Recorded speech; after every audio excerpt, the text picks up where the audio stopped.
ابو بکر صدیق کی عظمت و شان۔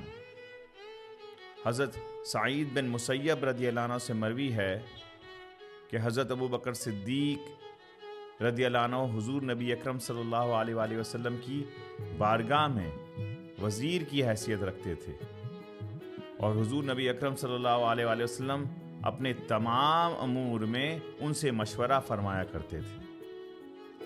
حضرت ابو بکر صدیق رضی اللہ عنہ اسلام لانے میں حضور نبی اکرم صلی اللہ علیہ وآلہ وسلم کے ساتھ دوسرے تھے۔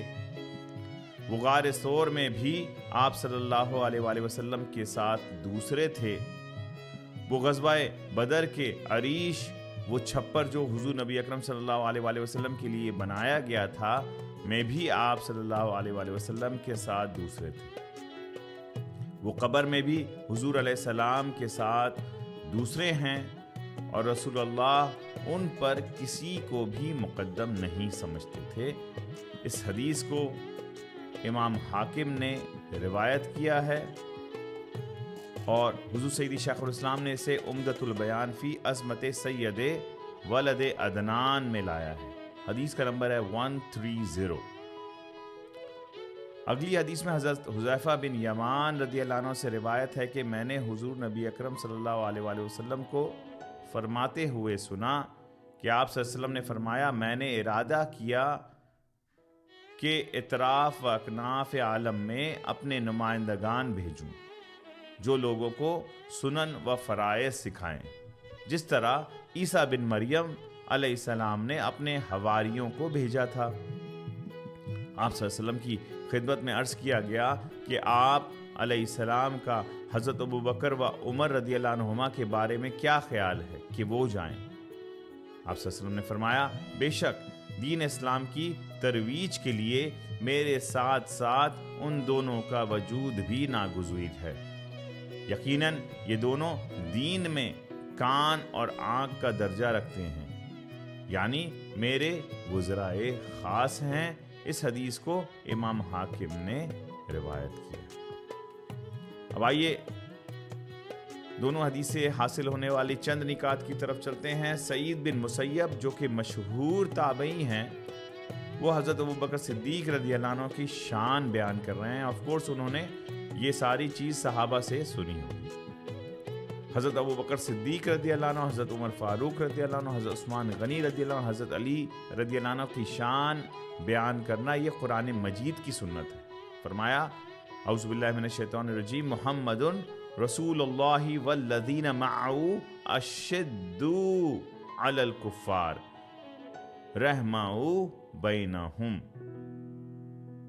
محمد صلی اللہ علیہ وسلم اور جو ان کے ساتھ ہیں یہ بہت سخت ہیں کافر کے اگینسٹ میں، اور یہ بہت نرم ہیں ایک دوسرے کے ساتھ۔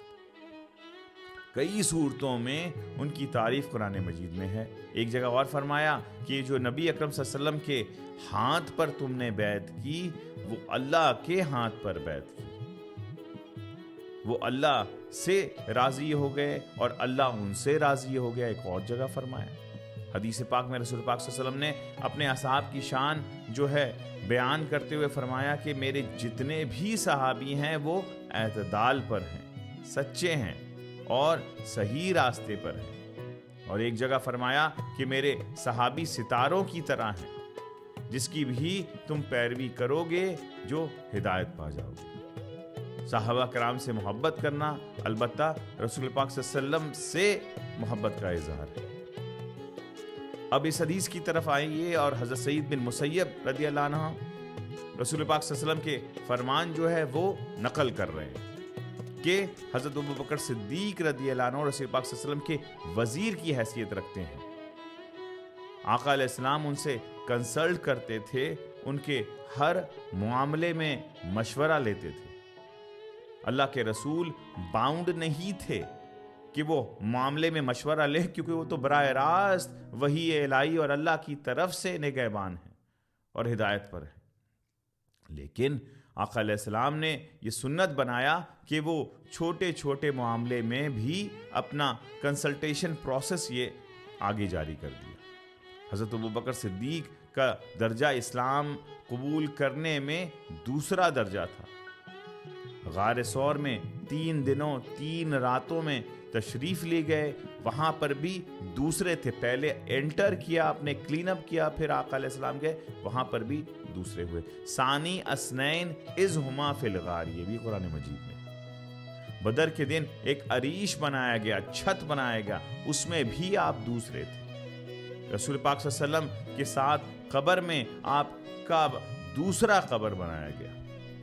جتنی رسول پاک صلی اللہ علیہ وسلم کے ساتھ حضرت ابوبکر صدیق کو نصیب ہوا ہے، کسی کا نصیبہ نہیں۔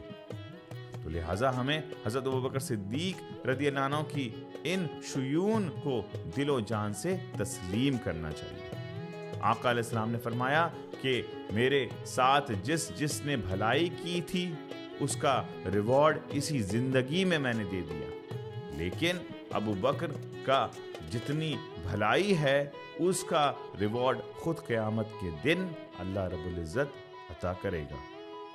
اللہ رب العزت کی بارگاہ میں دعا ہے کہ اللہ تعالی ہمیں رسول پاک صلی اللہ علیہ وآلہ وسلم کے اہل بیت اور آپ کے صحابہ کی تعظیم اور تکریم کرنے کی توفیق عطا فرمائے، آمین بجاہ سید المرسلین۔